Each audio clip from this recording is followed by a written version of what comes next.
Middle east में जंग की आग थमने का नाम नहीं ले रही है। महायुद्ध का 36वां दिन है और बारूद अब पहले से ज्यादा खतरनाक अंदाज में बरस रहा है। ट्रंप की धमकी के बाद अमेरिका और इजराइल ने मिलकर ऐसा हमला बोला कि ईरान की सरजमीं एक बार फिर दहल उठी। राजधानी तेहरान में एक बार फिर आसमान आग उगलता हुआ नजर आया।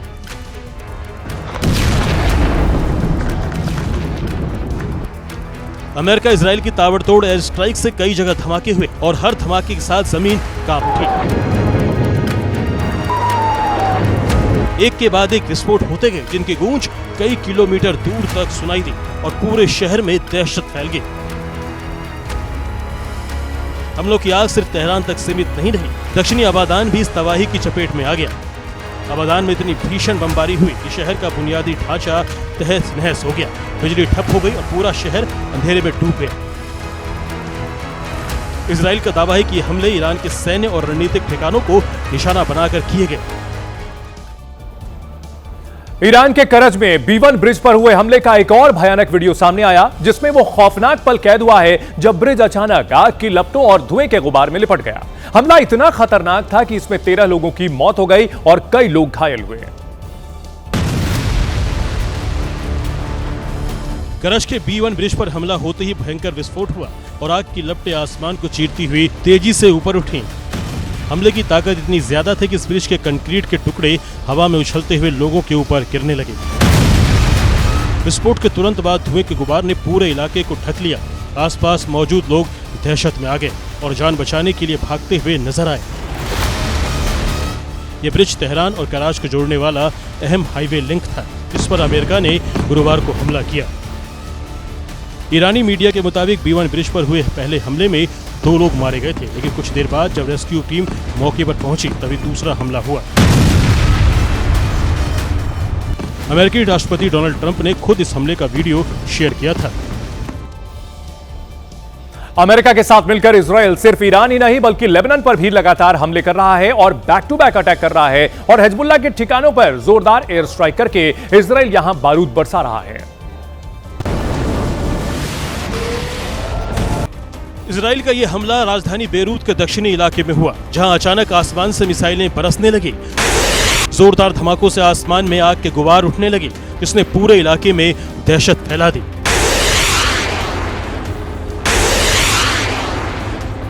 हमलों के बाद कई इमारतें मलबे में तब्दील हो गई। बारा के इलाके में एयर स्ट्राइक की वजह से कई लोग मारे गए। इजरायली वायुसेना का दावा है कि ये स्ट्राइक आतंकवादी ठिकानों को निशाना बनाकर की गई। IDF का कहना है कि चुन चुनकर हिजबुल्लाह की बेस को खत्म किया जा रहा है। इस तबाही से कुछ ही देर पहले हिजबुल्लाह ने इजराइल पर मिसाइलों की बौछार की थी। इसके बाद सायरन बजने लगे। इजराइल ने दावा किया कि उसके एयर डिफेंस ने हिजबुल्लाह की ज्यादातर ड्रोन और मिसाइलों को हवा में ही मार गिराया। बड़ी खबर आ रही है, हॉर्मुज स्ट्रेट में इजराइल से जुड़े जहाज पर हमला किया गया है। ईरान ने इजराइल से जुड़े जहाज पर मिसाइल दागी है। इजरायली जहाज को हॉर्मुज पार नहीं करने देंगे, IRGC ने यह ऐलान किया है। हॉर्मुज स्ट्रेट जहां पर इजराइल ने एक तरह से वहां पर ईरान ने नाकेबंदी लगाई हुई है और इजराइल से जुड़े हुए जहाज पर यहां हमला किया गया है, यह जानकारी आ रही है। तो देखिए, अमेरिका और इजराइल जब ईरान पर अटैक कर रहे हैं तो ईरान की ओर से भी इजराइल पर जोरदार प्रहार किया जा रहा है और इजरायली ठिकानों पर ताबड़तोड़ हमले करके ईरान लगातार यह बता रहा है कि उसके गोदामों में अभी बहुत बारूद है। बीती रात ईरान ने मिसाइल अटैक से दक्षिणी इजराइल को दहला दिया। नेगेव में हमले के लिए ईरान ने क्लस्टर मिसाइलों का इस्तेमाल किया। जमीन से टकराते ही ईरानी मिसाइलों ने इंडस्ट्रियल एरिया में भारी तबाही मचाई। हमले की चपेट में आने से इंडस्ट्रियल एरिया में कई जगह आग लग गई और आसपास के इलाकों में धुआं फैल गया। रिपोर्ट के मुताबिक ईरान के हमलों का मकसद उसके परमाणु संयंत्रों पर पिछले इजरायली हमलों का बदला लेना बताया जा रहा है।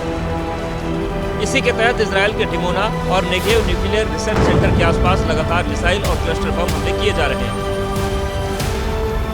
नेगेव डिमोना से मात्र 13 किलोमीटर की दूरी पर है। सिर्फ दक्षिण इजराइल ही नहीं, सेंट्रल इजराइल भी ईरान के निशाने पर रहा, जहां ईरान ने मिसाइलों की बौछार से हर तरफ खौफ फैला दिया। क्लस्टर और बैलिस्टिक मिसाइलों की लगातार बारिश ने कई शहरों को हिलाकर रख दिया। तेल अवीव के ऊपर मिसाइलों की बौछार देखकर हर तरफ सायरन बजने लगे। इजराइल का एयर डिफेंस सिस्टम ईरानी मिसाइलों को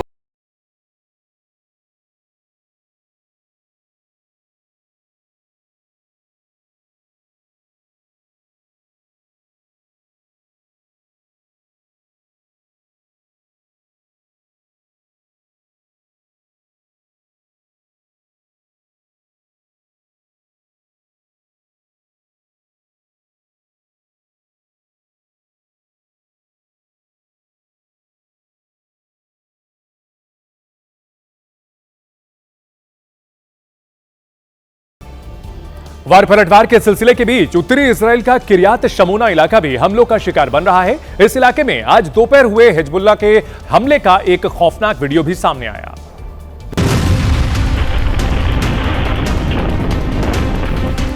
लेबनान से लॉन्च किया गया रॉकेट एक बिल्डिंग के बाहर गिरकर फटा और इसके तुरंत बाद आग की लपटें तेजी से फैल गई।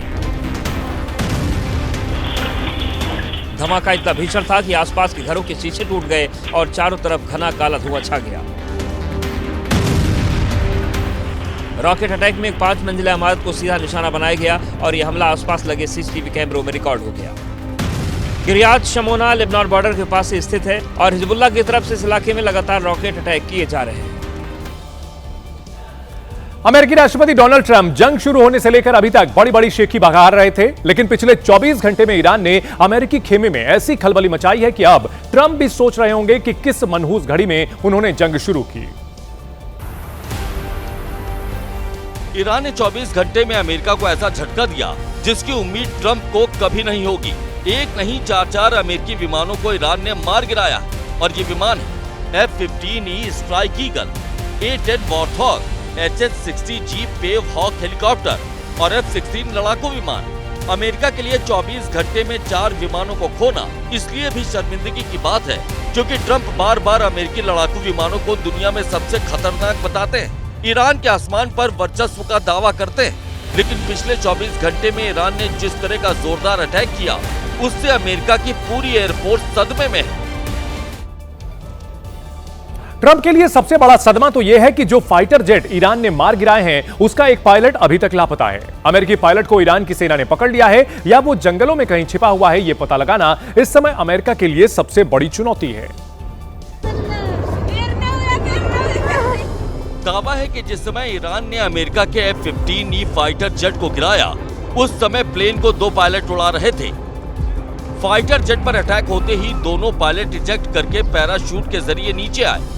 खबर है कि एक पायलट को अमेरिकी सेना बचा कर ले गई, लेकिन दूसरे पायलट का अभी तक कुछ सुराग नहीं लगा है। पहले दावा किया गया कि पायलट को ईरानी सेना पकड़कर साथ ले गई, लेकिन अब खबर आ रही है कि दूसरा पायलट अभी भी मिसिंग है, जो ना तो अभी तक ईरानी सेना के हाथ लगा है और ना ही अमेरिकी सेना उसे बचा पाई है। हालांकि इजेक्ट करके पैराशूट के जरिए जमीन पर उतरे अमेरिकी पायलट की तलाश जोरों से की जा रही है।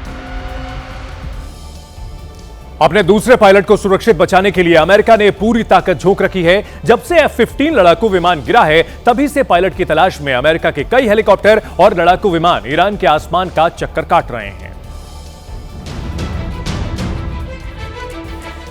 और यहीं पर अमेरिका से फिर बड़ी गलती हो गई। अमेरिका ने अपने पायलट को ढूंढने के लिए HS-60W और A-10 वॉर्थॉग प्लेन को भेजा, लेकिन ईरान ने इन दोनों विमानों को भी हवा में तबाह कर दिया।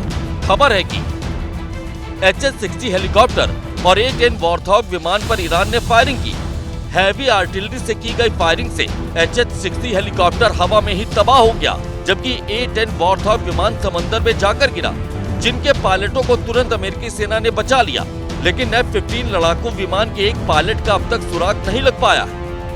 खबर है कि अमेरिकी पायलट को हर हाल में जिंदा पकड़ने की कोशिश में ईरान जुटा हुआ है,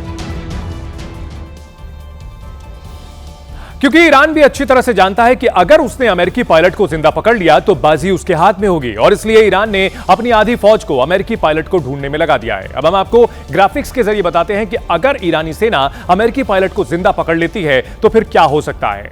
अगर अमेरिकी पायलट ईरान की गिरफ्त में आ गया तो ईरान अपनी शर्तों पर अमेरिका से बात करेगा, यानी कि ईरान का पलड़ा इस पूरी बातचीत में भारी पड़ जाएगा। अगर अमेरिकी पायलट ईरान के कब्जे में आया तो ईरान अमेरिका को हमले बंद करने के लिए मजबूर कर सकता है।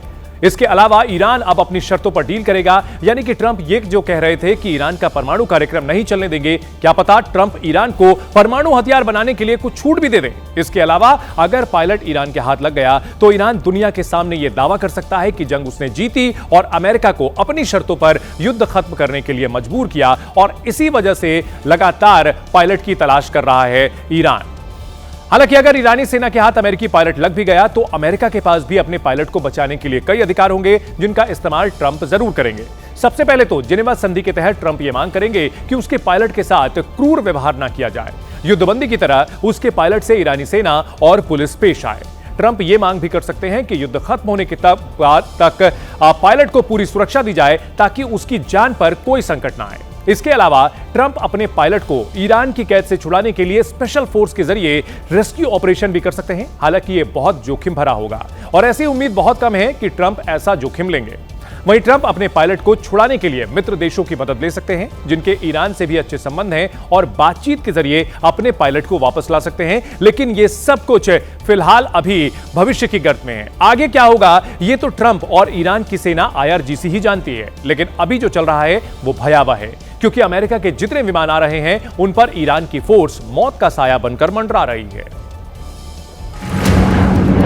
Helicopter America. शनिवार को भी अमेरिका ने अपने पायलट को ढूंढने के लिए US ब्लैक हॉक हेलीकॉप्टर उतारे, लेकिन उन हेलीकॉप्टरों पर भी ईरान की पुलिस ने फायरिंग की। सिर्फ इतना ही नहीं, आम ईरानी नागरिक तक US ब्लैक हॉक हेलीकॉप्टर्स को गिराने के लिए पोजीशन संभाले दिखाई दिए, लेकिन ब्लैक हॉक हेलीकॉप्टर्स सुरक्षित वापस लौट आए।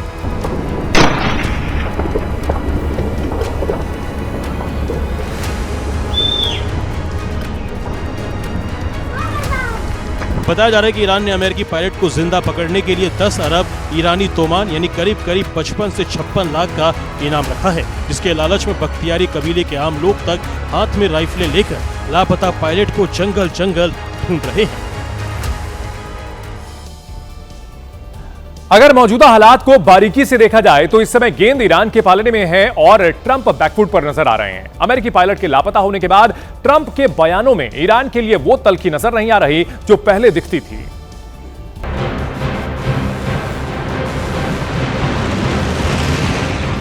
क्योंकि एक इंटरव्यू में जब ट्रंप से यह पूछा गया कि अमेरिकी विमानों के गिरने का बातचीत पर कोई असर पड़ेगा, तो ट्रंप ने बहुत ही संतुलित बयान दिया। ट्रंप ने कहा, अमेरिकी विमान के गिरने से बातचीत पर कोई असर नहीं पड़ेगा, हम युद्ध में हैं, लेकिन बातचीत पटरी से नहीं उतरेगी। एक और इंटरव्यू में भी जब ट्रंप से ये पूछा गया कि अगर लापता पायलट को कुछ हुआ तो वो क्या करेंगे, तब भी ट्रंप ने कहा कि हमें उम्मीद है कि पायलट को कुछ नहीं होगा। इतना कहने के बाद ट्रंप वहां से चले गए और किसी भी सवाल का जवाब नहीं दिया, जिससे ये पता चलता है कि निश्चित रूप से ट्रंप बैकफुट पर हैं और गेंद ईरान के पाले में है। ईरान अमेरिका जंग में दलाल बनकर मध्यस्थ की भूमिका निभाने चले पाकिस्तान को बहुत बड़ा झटका लगा है। ईरान ने साफ इनकार कर दिया है कि उसे पाकिस्तान की दलाली मंजूर नहीं है। ईरान ने अमेरिका के साथ जारी तनाव के बीच पाकिस्तान की मध्यस्थता और उसके मध्यस्थता प्रस्ताव को पूरी तरह खारिज कर दिया है। वॉल स्ट्रीट जर्नल की रिपोर्ट के मुताबिक ईरान ने इस्लामाबाद में बातचीत से इनकार कर दिया है। ईरान ने अमेरिका की सभी मांगों को ठुकरा दिया है। ईरान की तरफ से कहा गया है कि बातचीत होगी तो पाकिस्तान में नहीं, तुर्की, मिस्र या कतर में होगी। ईरान का पाकिस्तान की मध्यस्थता पर भरोसा न करना पाकिस्तान के लिए बहुत बड़ी कूटनीतिक हार है, क्योंकि पाकिस्तान के सेना प्रमुख जनरल आसिम मुनीर ट्रंप से नजदीकी बढ़ने के बाद खुद को एक मजबूत मध्यस्थ के रूप में पेश कर रहे थे। लेकिन ईरान से झटका मिलने के बाद आसिम मुनीर अब खुद को बेबस महसूस कर रहे हैं। साथ ही झूठ बोलकर अपनी लाज बचाने में भी आसिम मुनीर जुटे हैं। अब आपको यह भी बता देते हैं कि ईरान ने आखिरकार पाकिस्तान की मध्यस्थता से इनकार क्यों किया है। तो इसके पीछे कई वजहें हैं जो हम एक एक करके आपको बता देते हैं। पाकिस्तान की मध्यस्थता ठुकराने के पीछे सबसे बड़ा कारण है अविश्वास, क्योंकि ईरान को आशंका है कि पाकिस्तान का army chief Asim Munir Trump के एजेंट के रूप में काम कर रहा है। पाकिस्तान की मध्यस्थता खारिज करने के पीछे दूसरा बड़ा कारण है पाकिस्तान में हमले का डर। ईरान को डर है कि पाकिस्तान में बातचीत के लिए ईरानी अधिकारी गए तो वहां उन पर जानलेवा हमले हो सकते हैं। वहीं पाकिस्तान की मध्यस्थता खारिज करने के पीछे तीसरा बड़ा कारण है मुनीर की छवि, क्योंकि ईरान अच्छी तरह जानता है कि आसिम मुनीर अमेरिका के इशारों पर नाचने वाला व्यक्ति है और वो किसी को भी धोखा दे सकता है। इसके साथ साथ पाकिस्तान की मध्यस्थता खारिज करने के पीछे चौथा बड़ा कारण है पाकिस्तान के सऊदी अरब से अच्छे संबंध, क्योंकि ईरान को पता है कि सऊदी अरब से कर्ज लेने के चक्कर में पाकिस्तान निष्पक्ष नहीं रहेगा। पाकिस्तान की मध्यस्थता खारिज करने के पीछे पांचवां सबसे बड़ा कारण है पिछला तजुर्बा, क्योंकि पाकिस्तान का पिछला रिकॉर्ड यह कहता है कि उस पर जिसने भी भरोसा किया पाकिस्तान ने हमेशा उसे धोखा ही दिया है। और यही वजह है कि ईरान ने साफ कर दिया कि पाकिस्तान की मध्यस्थता उसे कतई मंजूर नहीं है। तो वो पाकिस्तान जो कि यह दावा कर रहा था कि उसे उसकी अंतर्राष्ट्रीय छवि मजबूत हुई है क्योंकि वो मध्यस्थता कर रहा है, ईरान के इस इनकार ने उस छवि को तार तार कर दिया। सिर्फ ईरान की मीडिया ही नहीं, पाकिस्तान की मीडिया ने भी अब साफ कर दिया है कि ईरान को पाकिस्तान की मध्यस्थता कबूल नहीं है। पाकिस्तान की मीडिया में इस बारे में अलग अलग दावे किए गए हैं। पाकिस्तानी अखबार ट्रिब्यून ने पाकिस्तानी अधिकारियों के हवाले से दावा करते हुए लिखा है कि अमेरिका के उपराष्ट्रपति जेडी वेंस इस्लामाबाद में बातचीत के लिए 2 बार तैयार थे, लेकिन हर बार ईरान के नेताओं ने बातचीत को टाला। पहले समय मांगा और आखिरी वक्त पर बातचीत के लिए मना कर दिया। पाकिस्तान के प्रमुख डॉन अखबार ने भी अपनी एक रिपोर्ट में दावा किया है कि शांति प्रयासों के लिए पाकिस्तान ने कई बार पहल की थी, लेकिन ईरान ने संदेशवाहक बने पाकिस्तान को ज्यादा भाव नहीं दिया।